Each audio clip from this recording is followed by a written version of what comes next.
Kottayam K R. Narayanan ഇൻസ്റ്റിറ്റ്യൂട്ടിൽ Ram K നാം documentary പ്രദർശിപ്പിക്കുമെന്ന് DYFI. ഇന്നലെ വിദ്യാർത്ഥികളെ പ്രദർശനം നടത്താൻ ശ്രമിച്ചപ്പോൾ ബി.ജെ.പി. പ്രവർത്തകർ തടഞ്ഞിരുന്നു.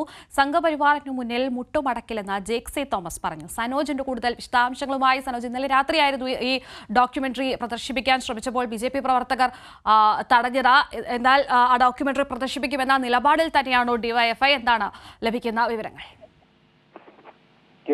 മതനിരപേക്ഷ മൂല്യങ്ങൾ ഉയർത്തിപ്പിടിച്ചുകൊണ്ടാണ് ഇന്നലെ കെ.ആർ. നാരായണൻ ഫിലിം ഇൻസ്റ്റിറ്റ്യൂട്ടിലെ വിദ്യാർത്ഥികൾ രംഗത്ത് വന്നത്. രാജ്യത്തിന് രാമപ്രതിഷ്ഠ നടത്തി രാജ്യത്തിന്റെ ഭരണഘടനാ സംവിധാനത്തെ തകർക്കാൻ വേണ്ടിയുള്ള ബോധപൂർവമായ ശ്രമങ്ങൾക്കെതിരെയായിരുന്നു പ്രതിരോധം തീർത്തുകൊണ്ട് കെ.ആർ. നാരായണൻ ഫിലിം ഇൻസ്റ്റിറ്റ്യൂട്ടിലെ വിദ്യാർത്ഥികൾ രംഗത്ത് വന്നത്. ഇതിന്റെ ഭാഗമായിട്ടാണ് രാം കെ നാം ഡോക്യുമെന്ററിയുടെ പ്രദർശനം കോളേജിൽ നടത്തുവാൻ വേണ്ടി നിശ്ചയിച്ചത്. ഇതിനുവേണ്ടിയുള്ള ഒരുക്കങ്ങൾ നേരത്തെ തന്നെ വിദ്യാർത്ഥികൾ തയ്യാറാക്കിയിരുന്നു. അങ്ങനെ പ്രദർശനം നടത്താൻ ശ്രമിക്കുന്നതിനിടയിലാണ് മേഖലയിലെ ബി.ജെ.പി. പ്രവർത്തകർ സംഭവ സ്ഥലത്തെത്തി പ്രതിഷേധം സംഘടിപ്പിക്കുകയും വിദ്യാർത്ഥികളെ ഭീഷണിപ്പെടുത്തുകയും ചെയ്യുന്ന സാഹചര്യം ഉണ്ടായത്. സ്റ്റുഡന്റ് കൗൺസിലിന്റെ നേതൃത്വത്തിൽ ക്യാമ്പസിന്റെ കവാടത്തിന് മുമ്പിലായിരുന്നു പ്രദർശനം ക്രമീകരിച്ചിരുന്നത്.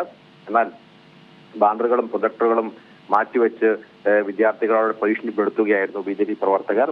ഇതിന്റെ അടിസ്ഥാനത്തിലാണ് പോലീസ് സംഭവ സ്ഥലത്തെത്തുകയും വിഷയത്തിൽ ഇടപെടുകയും ചെയ്തു. ഇതിനെ തുടർന്ന് പോലീസ് ക്രമസമാധാന പ്രശ്നങ്ങൾ ഒഴിവാക്കാതിരിക്കാൻ വേണ്ടി ഈ വിഷയത്തിൽ ഇടപെട്ട പോലീസ് പ്രശ്നം പരിഹരിക്കാനുള്ള ശ്രമങ്ങളാണ് നടത്തിയത്.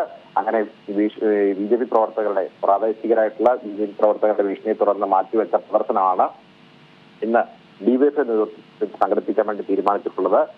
രാത്രിയിൽ അല്ലെങ്കിൽ നാളെയോ ഈ പ്രദർശനം നടത്തുമെന്നാണ് ജേക്സി തോമസ് വ്യക്തമാക്കിയത്. സംഘപരിവാർ ഭീഷണിക്ക് മുമ്പിൽ മുട്ടുമടക്കുന്ന നാടല്ല കേരളമെന്നും ജേക്സി തോമസ് വ്യക്തമാക്കി.